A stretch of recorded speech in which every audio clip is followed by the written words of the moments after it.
दोस्तों नमस्कार। दिल्ली की सियासत में राजनीतिक घटनाक्रम बहुत ही तेज़ी से बदल रहा है और इसी संदर्भ में दिल्ली के अंदर 2 अप्रैल मंगलवार के दिन दो बहुत ही बड़े राजनीतिक घटनाक्रम हुए, जिसका कि सीधे तौर पर संबंध आम आदमी पार्टी से है और केंद्र में बैठे हुए नरेंद्र मोदी से, यानी कि मोदी सरकार से है। जो सबसे पहला राजनीतिक घटनाक्रम है वो ये है कि आम आदमी पार्टी के राज्यसभा के सांसद संजय सिंह को बेल मिल गया।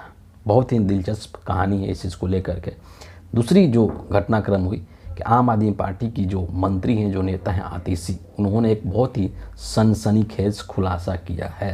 तो आज इस वीडियो के अंदर हम लोग इन्हीं दो बिंदुओं को लेकर के चर्चा करेंगे एक एक करके। सबसे पहले हम लोग आते हैं कि आम आदमी पार्टी की जो संजय सिंह है, उनको जो बेल मिली है उसके पीछे क्या कहानी है और किस तरीके से ईडी आज सुप्रीम कोर्ट के अंदर बेनकाब हो गई, एकदम निरुत्तर हो गई, उसको लेकर के हम लोग सबसे पहले चर्चा करते हैं।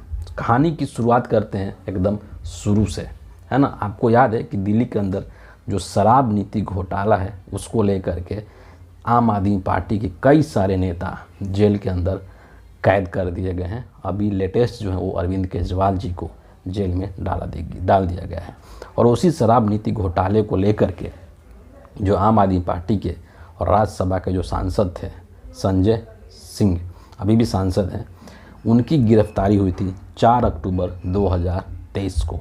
और इनकी जो ये 4 अक्टूबर 2023 को गिरफ्तारी हुई थी वो एक गवाह के गवाही के आधार पर की गई थी। उस गवाह का नाम क्या था? दिनेश अरोड़ा। और जो संजय सिंह है उनके ऊपर ये आरोप लगाया गया था एक तरीके से ईडी के द्वारा कि दिनेश अरोड़ा है, इसके किसी कर्मचारी ने संजय सिंह को 2 करोड़ रुपया उनके घर पर पहुंचाया है इस नीति में, इस शराब नीति को बनाने के लिए, है ना। सवाल यहीं पर था कि जब इनकी गिरफ्तारी हुई थी 4 अक्टूबर 2023 को और उस वक्त ईडी के अधिकारियों ने संजय सिंह के घर पर जब छापा मारा था तो ये 2 करोड़ रुपये बरामद क्यों नहीं हुए थे? वहाँ पर एक चवन्नी तक ईडी के अधिकारियों को नहीं मिली थी। ठीक है, मामला यहीं पर फंस गया था, लेकिन जेल में डालना था तो डालना था। अब ये उसी टाइम से लेकर के 4 अक्टूबर 2023 से लेकर के इस चीज़ की सुनवाई हो रही थी कोर्ट के अंदर। और आज जो है यानी 2 अप्रैल को जो 3 जजों की बेंच थी उसमें शामिल थे जस्टिस संजीव खन्ना, जस्टिस दीपांकर दत्ता और जस्टिस पीबी वराले। यही 3 लोग इस मामले को लेकर के सुनवाई कर रहे थे और सुनवाई करने के बाद अंततः जो है उनको 2 अप्रैल 2024 को संजय सिंह को बेल मिल गया। तकरीबन 6 महीने से कुछ ज़्यादा वक्त हो गए और उनको बेल मिल गया। अब ये जो कहानी है बेल मिलने की, है ना, इसके पीछे जो 2 प्रमुख क्वेश्चन से प्रश्न है जो कि सुप्रीम कोर्ट ने पूछा ईडी से, वो बहुत ही महत्वपूर्ण है और वो इस देश के हर व्यक्ति को जानना चाहिए, क्योंकि इसी 2 प्रश्न से ईडी जो है वो बेनकाब हुई है।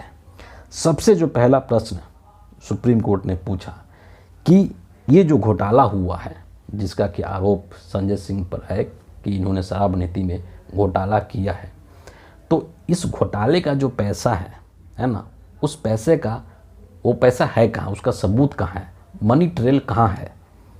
जब सुप्रीम कोर्ट ने सवाल पूछा ईडी से तो ईडी के पास इसका कोई जवाब नहीं था। दूसरा जो महत्वपूर्ण सवाल है कि जो सरकारी गवाहों के आधार पर इनकी गिरफ्तारी हुई है, उन गवाहों ने शुरुआत में इनके खिलाफ में कोई गवाही नहीं दी थी, लेकिन बाद में जब ईडी के अधिकारियों ने उन व्यक्तियों को हिरासत में ले लिया, उनके ऊपर कार्रवाई किया, तो एक तरीके से उनके ऊपर दबाव बनाया गया कि आपको इन व्यक्तियों का नाम लेने हैं। तब जा कर के वो सरकारी गवाह बन गए और इनका नाम ले लिया, संजय सिंह का नाम ले लिया।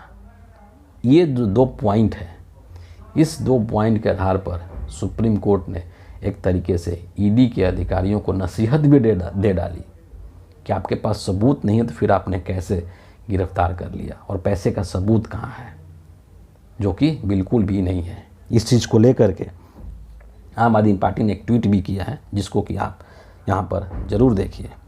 आज संजय सिंह जी की कोर्ट प्रोसीडिंग में दो बातें सामने आई। पहली, सुप्रीम कोर्ट ने ईडी से पूछा कि मनी ट्रेल कहाँ है। ईडी के पास इसका कोई जवाब नहीं था। दूसरा चीज़, अरविंद केजरीवाल जी, मनीष सिसोदिया जी, संजय सिंह जी की गिरफ्तारी सरकारी गवाहों के बयान के आधार पर की गई। वो सरकारी गवाह जिन्होंने इनके खिलाफ कोई बयान नहीं दिया, शुरुआत में कोई बयान नहीं दिया, लेकिन जब उन्हें जेल में डाला गया तो उन्होंने अपना बयान बदल लिया और सरकारी गवाह बन गए। मतलब कि उनके ऊपर एक तरीके से दबाव बनाया गया है ना, उनके मुंह में उंगली डाल करके और संजय सिंह का नाम उगलवाया गया कि तुमको ये नाम लेना ही लेना है ना। और यहीं पर मैं कहता हूँ कि आजकल जो ईडी है, जो नरेंद्र मोदी की एक राजनीतिक हथियार बन गई है, वो ब्रिटिश काल के ज़माने में जो रॉलेट एक्ट हुआ करता था उसकी तरह काम कर रही है।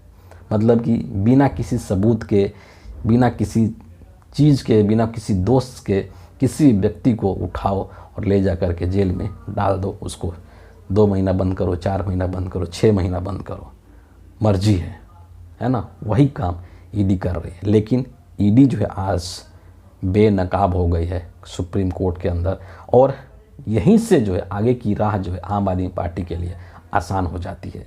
चाहे वो मनीष सिसोदिया की बात हो, चाहे अरविंद केजरीवाल की बात हो, क्योंकि किसी भी मामले में ये शराब नीति घोटाला हुआ है, लेकिन किसी भी मामले में पिछले 2 सालों से इसकी छानबीन चल रही है, जांच चल रही है, लेकिन 1 रुपये का सबूत नहीं मिला है। ना अरविंद केजरीवाल के घर से मिला है, ना मनीष सिसोदिया के घर से मिला है, ना संजय सिंह के घर से मिला हुआ था। तो किस आधार पर ईडी के लोग इनको गिरफ्तार करके और जेल में ले जा करके बंद किए हुए हैं, जबकि मनी ट्रेल जो है, पैसे का सबूत है, एक चवन्नी भर का नहीं है कि पैसा कहाँ गया, क्या हो गया पैसा, धरती निगल गई, आसमान खा गया, क्या हो गया पैसा। सबूत ही नहीं है ईडी के पास कि पैसा यहाँ पर है ना, इनके घर मिला, उनके घर मिला, कुछ नहीं मिला। बैंक लॉकर्स तक खंगाल दिया था ईडी के अधिकारियों ने, लेकिन कुछ नहीं मिला था। इस तरीके से आज ईडी जो है वो सुप्रीम कोर्ट के अंदर एक तरीके से बेनकाब हो गई।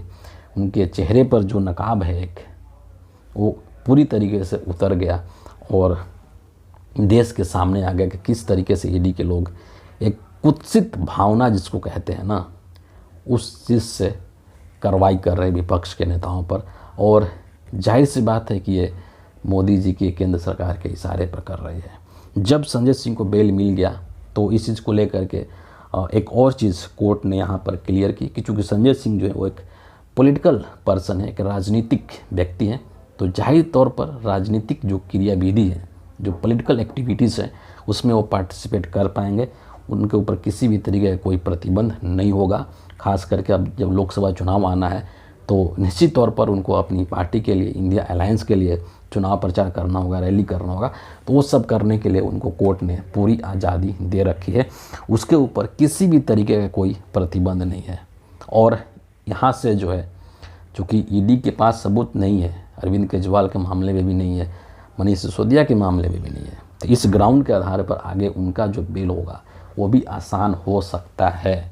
और हो सकता है कि अगले कुछ दिनों 1-2 हियरिंग में उन्हें भी बेल मिल सकता है। कोई बहुत बड़ी बात नहीं है, कोई बहुत आश्चर्य की बात नहीं है। ये जो थी मुख्य तौर पर ये पहली घटनाक्रम थी, है ना। और एक और चीज़ मैं यहाँ पर ऐड कर दूँ कि विपक्ष के जितने भी नेता हैं उन सभी लोगों ने इससे अपनी जीत बताई है और ये कहा कि सत्य की जीत होती है। सत्य को आप परेशान कर सकते हैं लेकिन पराजित नहीं कर सकते हैं, है ना। सभी लोगों ने इस चीज़ को खुशी जताई है। अब जो है, जो दूसरा जो महत्वपूर्ण घटनाक्रम है जिसको कि लेकर के आम आदमी पार्टी की जो मंत्री हैं, जो नेता हैं आतिशी, उन्होंने खुलासा किया है।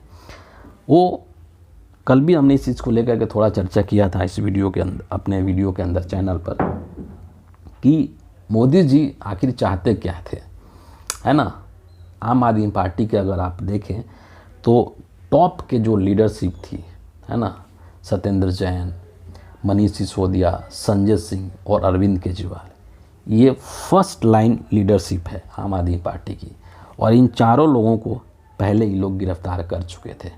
और इन लोगों ने सोचा था, मोदी जी ने सोचा था कि इनको गिरफ्तार कर लेने से क्या होगा कि आम आदमी पार्टी क्राइसिस में आ जाएगी, इनके अंदर एक लीडरशिप क्राइसिस आ जाएगा, ये लोग होपलेस हो जाएंगे और मतलब पार्टी जो है वो बिखर जाएगी, टूट जाएगी।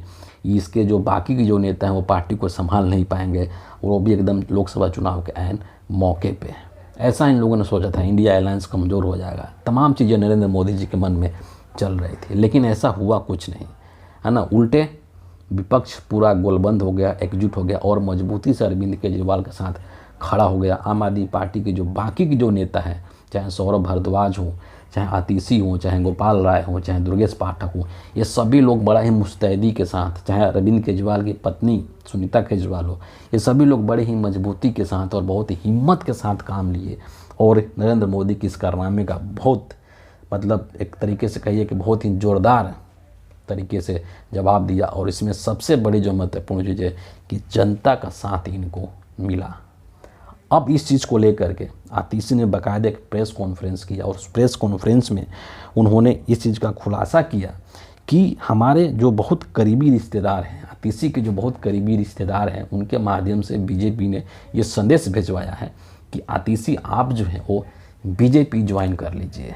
अगर आप बीजेपी ज्वाइन कर लेती हैं तो आपका पॉलिटिकल करियर भी सुरक्षित रहेगा, आपको और ऊंचे ऊंचे पद भी दिए जा सकते हैं, है ना, आपकी उन्नति हो जाएगी, आपका प्रोग्रेस होगा। लेकिन अगर आप बीजेपी ज्वाइन नहीं करती हैं तो हम लोग आपके ऊपर ईडी का छापा डलवा सकते हैं, आपको जेल में डलवा सकते हैं। ये बात खुद प्रेस कॉन्फ्रेंस करके और इन्होंने आतिशी ने बताया है और इन्होंने ये चीज़ भी खुलासा किया है कि अगले 1-2 महीने के अंदर अंदर आतिशी के साथ साथ में जो सौरभ भारद्वाज हैं उनको, जो दुर्गेश पाठक हैं उनको और राघव चड्ढा, इन चारों लोगों को ईडी के लोग समन भेज करके और इनकी गिरफ्तारी करवा सकते हैं, है ना। उस चीज़ को लेकर के मैं आपको ट्वीट भी इनका दिखाना चाहूँगा।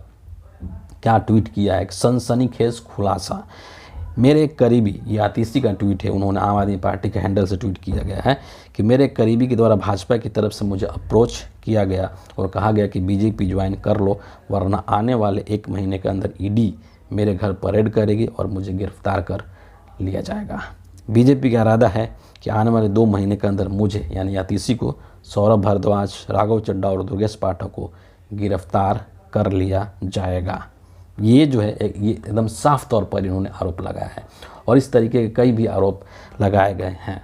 लेकिन यहाँ पर इन्होंने ये भी क्लियर कर दिया कि बीजेपी के लोग चाहे कुछ भी कर ले, है ना, आम आदमी पार्टी के कोई भी नेता टूटने वाला नहीं है, कोई भी विधायक टूटने वाला नहीं है। ये लोग चाहे कितनी भी कोशिश कर ले, हम पूरी मजबूती के साथ लड़ेंगे। आखिर में मैं 2 बात कहना चाहूँगा कि नरेंद्र मोदी का 2 सपना है ना। एक जो सपना था वो 2014 से ही उस सपने का रट लगा रहे थे। क्या था कि कांग्रेस मुक्त भारत, कांग्रेस मुक्त भारत, है ना। दूसरा जो सपना था जो कि उन्होंने 2023 के लास्ट में और 2024 के शुरुआत में उन्होंने देखना शुरू किया और वो सपना था कि आम आदमी पार्टी को तोड़ देना। क्योंकि आम आदमी पार्टी इनकी आँख में बहुत चुभ रही है पिछले कुछ समय से। जिस तरीके से अरविंद केजरीवाल ने इनको पटकनी दिया है ना, दिल्ली में इनका दाल नहीं गलने दिया है ना, इनको राष्ट्रीय पार्टी का दर्जा मिल गया। गुजरात के अंदर जो है विधानसभा चुनाव में 12 से 13% वोट प्राप्त कर लिया आम आदमी पार्टी ने। दिल्ली का जो एमसीडी का चुनाव उसमें बीजेपी को हरा दिया। चंडीगढ़ के मेयर के चुनाव में किस तरीके से बीजेपी को एकदम मतलब नंगा कर दिया। ये सब चीज़ें नरेंद्र मोदी की आंख में बहुत चुभ रहा था, है ना। और इसीलिए वो सोच रहे थे कि आम आदमी पार्टी को एक तरीके से ध्वस्त करना है, इसको ख़त्म करना है। और उसके लिए उन्होंने समय चुना था 2024 के लोकसभा चुनाव से ठीक पहले। उन्होंने ये सोचा कि इनको ख़त्म कर दूंगा, इनके पार्टी के नेताओं को डरा करके, धमका करके या पैसे का प्रलोभन दे करके तोड़ लूँगा। लेकिन किसी भी चीज़ में उनको सक्सेस नहीं मिली। मैं यही कहना चाहूँगा कि नरेंद्र मोदी का ये जो सपना है ना, कि कांग्रेस मुक्त भारत करना या दिल्ली के अंदर आम आदमी पार्टी के नेताओं को तोड़ करके दिल्ली की सत्ता को गिरा देना, ये नरेंद्र मोदी का सपना कभी पूरा नहीं होगा। क्यों? क्योंकि इनके साथ में देश की जनता खड़ी है और जिसके साथ देश की जनता खड़ी हो, जिसके साथ देश की जनता का साथ हो, उसको आप कोई हिला नहीं सकता है। 31 मार्च को रामलीला मैदान के अंदर जो रैली हुआ था वो इस चीज़ का पर्याप्त सबूत था। भगवंत मान साहब ने कहा था कि 31 मार्च को रामलीला मैदान में जिस तरीके की भीड़ जुटी हुई है और जिस तरीके से विपक्ष के सारे नेता एक साथ स्टेज पर बैठे हुए हैं, ये देख करके गोदी चैनल्स के जो कैमरे हैं वो कांप रहे होंगे आज, और जो सत्ता में बैठे हुए जो लोग हैं उनकी घबराहट और बेचैनी और बढ़ रही होगी। तो नरेंद्र मोदी का कांग्रेस मुक्त का सपना जो है, मैं 110% गारंटी के साथ लिख करके दे सकता हूँ कि इस जन्म में पूरा नहीं होने वाला है। उसके लिए उनको अगले 7 जन्म लेने पड़ेंगे और उसमें अच्छी नीयत के साथ में अच्छा काम करना होगा, देश के जनता के हित में काम करना होगा, तब जाकर कहीं वो पूरा हो सकता है, वरना 7 जन्मों में भी पूरा नहीं होगा। लेकिन धीरे धीरे लोकसभा चुनाव से ठीक पहले नरेंद्र मोदी की जो कलई है वो खुल रही है, देशवासियों के सामने आ रहा है कि वो किस तरीके से एक कुत्सित मानसिकता के शिकार हैं और किस तरीके से विपक्ष के नेताओं को टारगेट कर रहे हैं, उनको बेवजह परेशान कर रहे हैं। कोई सबूत नहीं है, लेकिन राजनीतिक बदला लेने के लिए उनको उठा करके जेल में डाल दे रहे हैं। आपको लड़ाई लड़ना है तो आप राजनीतिक तौर पर लड़ाई लड़िए, आप मुद्दों के आधार पर लड़ाई लड़िए, लेकिन हकीकत यही है कि नरेंद्र मोदी के पास राजनीतिक लड़ाई लड़ने के लिए कुछ बचा ही नहीं है। राजनीतिक तौर पर वो आम आदमी पार्टी का या कांग्रेस पार्टी का मुकाबला कर ही नहीं सकते हैं। इसीलिए कभी ईडी का सहारा लेकर के, कभी इनकम टैक्स डिपार्टमेंट का सहारा लेकर के, कभी इस मुख्यमंत्री को जेल में डालते हैं तो कभी कांग्रेस का खाता फ्रीज कर रहे हैं। क्यों? क्योंकि राजनीतिक तौर पर और जो जेन्युइन मुद्दे हैं देश के, उसके आधार पर चुनाव लड़ने के काबिल अब नहीं रह गए हैं नरेंद्र मोदी, प्रधानमंत्री नरेंद्र मोदी। इसलिए इस तरह की उटपटांग हरकतें कर रहे हैं। लेकिन अच्छी बात यह है कि इनका पोल जो वो खुल रहा है, देश के सामने आ रहा है, लोगों के सामने आ रहा है। तो फिलहाल इस वीडियो के लिए इतना ही है। आप सभी का बहुत बहुत धन्यवाद।